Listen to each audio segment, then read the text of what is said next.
मैं आर के झा फिर से आप सबका स्वागत करता हूं आपके अपने ही यूट्यूब चैनल पे। और जैसा कि आप स्क्रीन पे देख रहे हैं, हमारे पास कुछ कंपनीज़ के लिस्ट हैं जो कि आईपीओ और एफपीओ के कैटेगरी में हैं। तो जी हाँ, मैं आज फिर से काफ़ी दिनों के बाद एक आईपीओ का रिव्यू लेकर के आया हूँ, क्योंकि हम एलआईसी का वेट कर रहे थे कि इसी फिनेंशियल ईयर में एलआईसी का आईपीओ आएगा।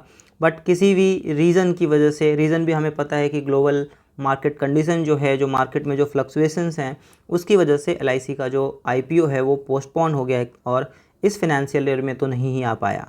अगले फिनेंशियल ईयर में कब आएगा उसके बारे में मैं आपको अपडेट करूंगा। तो आज हम रिव्यू करने वाले हैं उमा एक्सपोर्ट्स आईपीओ के बारे में। यहाँ रुचि सोया का एफपीओ ज़रूर आया था बीच में, मतलब अभी भी वो ऑनगोइंग है। बट प्योर आईपीओ की बात करें तो 28 मार्च से उमा एक्सपोर्ट्स का आईपीओ मार्केट में फ्लोर पे रहेगा, जिसमें हम अप्लाई कर सकते हैं। प्राइस बैंड 65 से 68 रखा गया है। इस आईपीओ में इसके फंडामेंटल्स क्या कहते हैं, हमें इसमें अप्लाई करना चाहिए नहीं करना चाहिए, इन सब के बारे में आज के वीडियो में हम डिस्कशन करेंगे। तो वीडियो को आप लास्ट तक ज़रूर देखिएगा और जो भी नए हैं इस चैनल पे वो चैनल को सब्सक्राइब कर लीजिए एंड बेल आइकन को हिट करना भूलिएगा मत। इससे जो भी मेरा नया वीडियो है वो आप तक ईजी वे में पहुँच जाएगा। तो चलिए स्टार्ट करते हैं आज का review. Uma exports limited IPO का अगर कंपनी के बारे में जानना चाहें तो ये कंपनी B2B सेगमेंट में काम करती है। That means business to business, एक कंपनी से दूसरे कंपनी को प्रोडक्ट सप्लाई करती है। सो प्रोडक्ट इसके क्या हैं, अगर आप प्रोडक्ट देखेंगे तो सारे प्रोडक्ट एग्रीकल्चर रिलेटेड हैं, जैसे कि rice, wheat, sugar, spices, red dry chillies, coriander, cumin seeds, food grains, pulses, इस तरह के बहुत सारे जो एग्रीकल्चरल प्रोडक्ट हैं इस सेगमेंट में कंपनी काम कर रही है। और इंडिया के साथ साथ ये कंपनी मलेशिया, श्रीलंका, बांग्लादेश, इन सब के साथ इंपोर्ट एक्सपोर्ट का काम देखती है।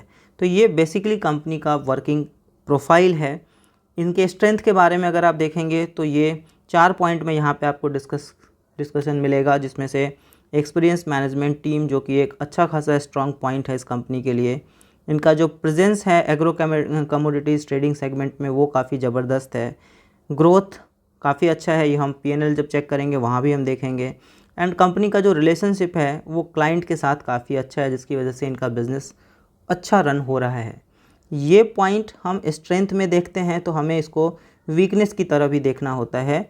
रीज़न बिहाइंड इसकी वजह से कस्टमर पे डिपेंडेंसी होती है, और जो भी कस्टमर के साथ हमारा कंटिन्यूस एक रिलेशनशिप बना हुआ है, अगर वो ब्रेक होता है तो कंपनी के प्रॉफिटेबिलिटी पे फ़र्क आ सकता है या आता है। तो ये पॉइंट भी हमें ध्यान में रखना है इस कंपनी के बारे में। आगे बढ़ते हैं, इसके फिनेंशियल्स को देखते हैं हम।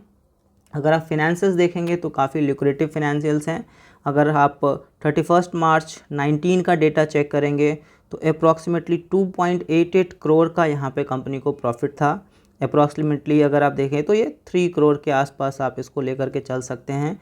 इसके बाद नेक्स्ट फिनेंशियल ईयर 2020 में आकर के यही प्रॉफिट बढ़ करके हो गया 8 करोड़ के आसपास, 8.32 करोड़। 21 में चेक करेंगे तो यही प्रॉफिट बढ़ के हो गया 12.18 करोड़। और अभी ये हाफ ईयरली डेटा हमारे पास है जो कि 30 सितंबर तक का है। यहाँ अगर आप देखेंगे तो ऑलमोस्ट 9 करोड़ का प्रॉफिट कंपनी को हाफ ईयरली हो चुका है। अगर आप इसको डबल करेंगे फिनेंशियल ईयर निकालने के लिए तो ऑलमोस्ट ये 18 के आसपास तो यहाँ पे दिख रहा है इस डेटा के हिसाब से। फाइनल फिगर क्या आएगा वो हमें नहीं पता। सो कहने का मतलब ये है कि कंपनी अच्छा खासा प्रॉफिट अर्न कर रही है, अच्छे खासे प्रॉफिट को इंक्रीज़ कर रही है ईयर ऑन ईयर। तो ये एक काफ़ी पॉजिटिव पॉइंट हो जाता है इस आईपीओ के, अगर हम फंडामेंटल्स और फिनेंशियल्स को देखते हैं तो।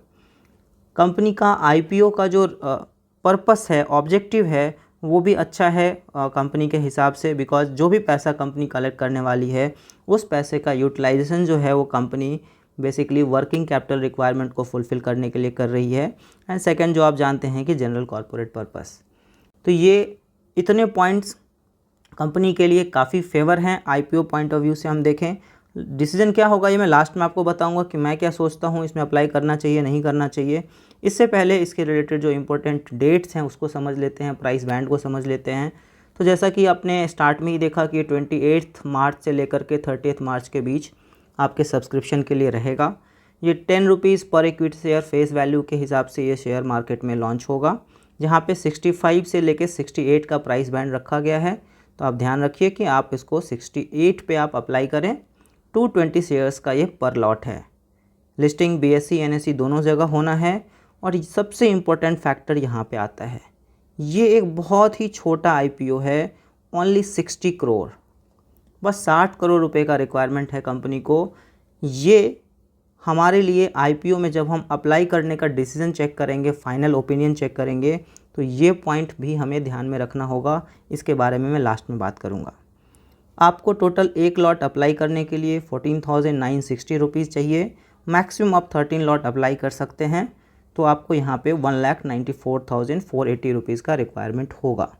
तो बाकी डेट स्ट्रक्चर आप यहाँ चेक कर सकते हैं। लिस्टिंग डेट इसका अप्रैल 7 रखा गया है, तब ये कंपनी मार्केट में लिस्ट होगा। ये हो गया इम्पोर्टेंट डेट्स। अब हम पहुँचते हैं जो एक्चुअली हमें इसमें अप्लाई करना चाहिए, नहीं करना चाहिए। मैं क्या सोचता हूँ, मेरा क्या ओपिनियन है। अगर आपका ओपिनियन मेरे ओपिनियन से मैच करता है तो आप फॉलो करें, अदरवाइज़ बिना एनालिसिस के किसी के भी कहने पे कोई भी डिसीज़न ना लें, चाहे मैं ही क्यों ना कहूँ, उसके बेसिस पे भी आप कोई डिसीज़न ना लें। अभी इस आईपीओ में हमने जो पॉजिटिव पॉइंट्स देखे हैं, उसमें हमने कंपनी के जो ओवरऑल रिलेशनशिप है उसके बारे में देख लिया, प्रोडक्ट बेस देख लिया, तो पॉजिटिव चीज़ें काफ़ी दिख करके आई, मुझे फिनेंशियल्स काफ़ी अच्छे दिख करके आए। बट ये जो कंपनी है, यहाँ पे हम अप्लाई करेंगे तो जैसे कि आईपीओ में अप्लाई करने का 2 मोटिव होता है। एक लिस्टिंग गेन का मोटिव होता है, जो हम मैक्सिमम लोग लिस्टिंग गेन के लिए अप्लाई करते हैं और अपने नाम पे, अपने फैमिली मेम्बर्स के नाम पे ऐसे अप्लाई करते हैं। आपको जैसे पता है कि आपको अप्लाई करने के लिए डीमैट ट्रेडिंग अकाउंट होना चाहिए। अगर आपके पास अभी भी डीमैट ट्रेडिंग अकाउंट नहीं है तो लिंक डिस्क्रिप्शन में दिया हुआ, वहाँ से आप ओपन कर सकते हैं।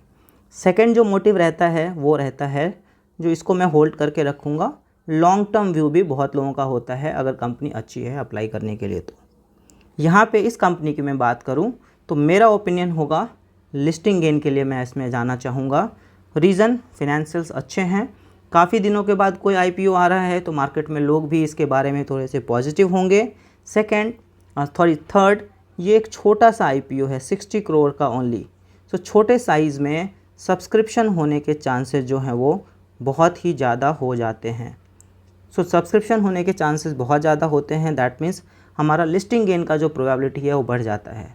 एक्चुअली अभी तक इसका ग्रे मार्केट, प्रीमियम मार्केट में अवेलेबल नहीं है, तो हम उसके बारे में कमेंट नहीं कर पाएंगे। बट ओवरऑल सिनेरियो जो अभी दिखता है, इसके हिसाब से लिस्टिंग गेन के लिए हम इसमें अप्लाई कर सकते हैं। लॉन्ग टर्म के लिए अप्लाई करना रिकमेंड नहीं कर पाऊँगा इस स्टॉक में, बिकॉज इस सेगमेंट में, इस टाइप के बिज़नेस में बहुत सारे रिस्क फैक्टर इन्वॉल्व हो रहते हैं। तो ये बाद में जब लिस्ट हो जाएगा, इसका फिनेंशियल्स आगे किस तरह से वर्कआउट होता है, चार्ट पैटर्न किस तरह से वर्कआउट होता है, फिर हम सोच पाएंगे इस लॉन्ग टर्म के हिसाब से। फ़िलहाल के लिए लॉन्ग टर्म के लिए मेरा रिकमेंडेशन नहीं होगा, या मैं इसको लॉन्ग टर्म के लिए नहीं सोच रहा हूँ, बट शॉर्ट टर्म के लिए, लिस्टिंग गेन के लिए मैं इसको सोच सकता हूँ। अगर फिर भी आपको डर लगता है, अगर आप रिस्क लेने में थोड़े से घबराते हैं, तो आपको सजेशन ये रहेगा कि आप नॉर्मली हर आईपीओ में यही थ्योरी अप्लाई करें। आप सेकेंड डे का वेट करें। आपको सेकेंड डे में अगर ये 5 टाइम्स 6 टाइम्स का अगर आपको सब्सक्रिप्शन दिखता है कि ऑलरेडी सब्सक्राइब यहाँ पे आपको दिख जाएगा, जहाँ तक मुझे उम्मीद है, तो आप इसको सेकेंड डे एंड में या थर्ड डे आप जा करके इसको आप सब्सक्राइब करें, तो आपका रिस्क बहुत कम हो जाएगा। और ऐसा कुछ नहीं होता कि आप पहले अप्लाई करेंगे तो ही मिलेगा, लास्ट में करेंगे तो नहीं मिलेगा, मिलने के रहेंगे तो आपको मिल जाएंगे। तो ये मेरा ओपिनियन है, ये मेरा व्यू है। अगर वीडियो आपको पसंद आया तो लाइक ज़रूर करें और लोगों के साथ भी शेयर करें, और बने रहें मेरे चैनल पे। तब तक के लिए थैंक यू।